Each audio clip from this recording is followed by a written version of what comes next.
Well, today you join me in a supermarket car park in Abergavenny, because I'm a posh dude. Look, I'm at Waitrose. Very tasty sandwich that was too. I'm on my way to Cornwall for work purposes, and the plan was I was going to get some work done on the car while I was down there, because a friend of mine on the Auto Shite forum owns a garage. He did a cam belt change on this Honda when I bought it about 15 months ago. And I thought, well, as soon as I'm going to be in the area again, maybe you can do some new work. And we've got a problem where one of the cylinder head studs, or the cam cover studs, is spinning. So I can't tighten it, it's losing loads of oil, it's starting to cost me a fortune. So Lee Mays, who runs SMX Parts and Servicing down in Kent, has sent over some studs with some discs and pads that I knew needed doing. But I didn't know when they were going to arrive. And the Parcel Force tracking website is absolutely rubbish, and the last time I checked it at 10 o'clock this morning, it said the items were still at the depot and weren't yet out for delivery. And sure enough, half an hour after I left to start this journey, they arrived home. So the studs have been separated out of this big package of bits by my ever lovely wife, and she's going to post them.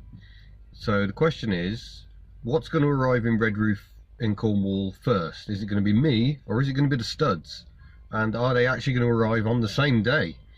And then my friend Philip can crack on with sorting out the replacement of them, which is going to involve some chopping and stuff. While I'm off doing some work stuff, I'm off visiting a company that makes brake parts down in Cornwall, BCC as they're known. And they actually manufacture calipers and mounting systems and stuff, so I'm looking forward to seeing what's going on. I do love a bit of British manufacturing. It has to be pretty good for me to travel all the way to Red Roof in Cornwall. That's almost 300 miles from my door, but I'm interested in this stuff. I could send someone else to do it, but that's not my style. If you look at the magazines I edit, I do an awful lot of writing, and that's because I love it.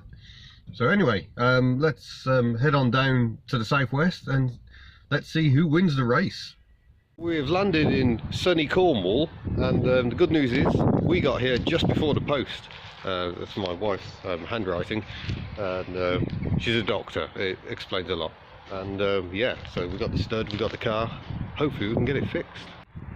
Well, I missed all the excitement, but the engine is now sorted. The problem stud has been chopped off. The cam cover, which you can just see down there, is now clamping sufficiently, and hopefully that means no more oil leaks. We'll see if it means a drop in oil consumption, because it has been horrendous. Let's just have a look on the dipstick. Yep, still got some oil in there. Bring it back in the hole.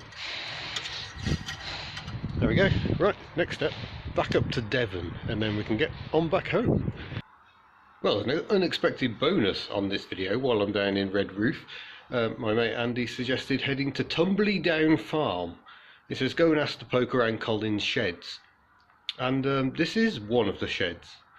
He's got lots of old narrow gauge engines, lots of them from local tin mines here in Cornwall, unsurprisingly. But you know, no museum's complete without telephones or models of bendy buses, and the variety of stuff on show here is just remarkable. And yeah, we'll have a look at some of the stuff down here. Don't know what this does, but it's got a very big chain on it. Winching gear. No, all these old jugs, records. So much stuff. Sony Walkman. It's an amazing collection of old tat.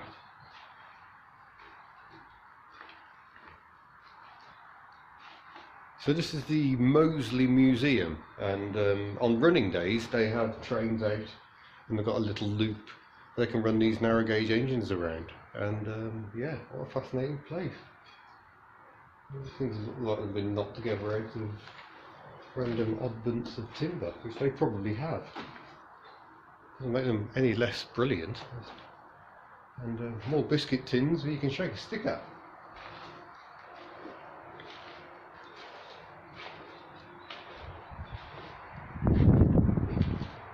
And the front end of a bus, complete with windscreen wiper.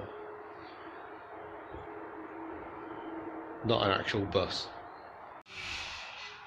Model buses, model trains, aeroplanes, rickety old cars, and Action Man. Action Man has been wearing camouflage, I'm going to say there, a Land Rover lightweight. Watch out, punks. Well, there you go. That's the Moseley Museum here on Tumbledown Farm in Redroof in Cornwall. Even got instructions on the back. I shall post details in the link below. Just had to turn around because my Waze sat-nav app on my phone thinks this is a bloody road. Look at it.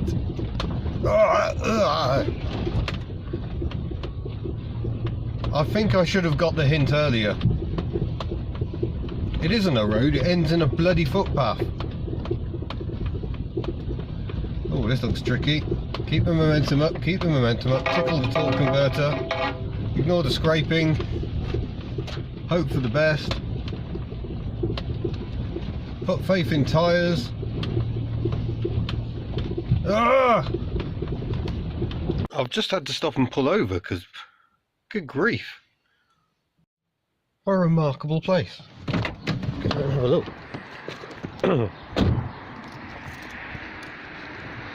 Blimey.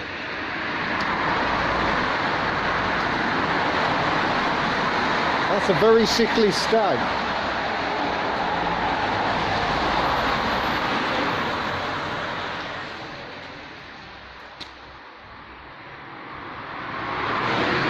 Well, there's some restoration work going on in there by the look of it.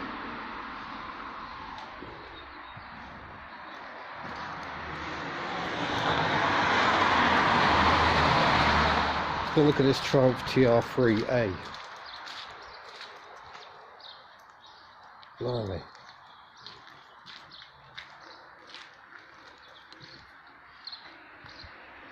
That is rotten.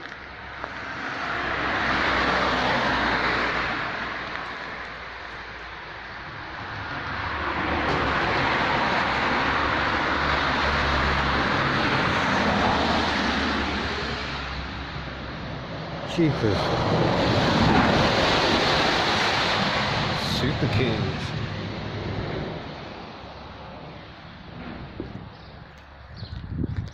A mouldy car. And some mouldy transit vans as well. I do mean vans, look, there's several of them. Oh, poor things.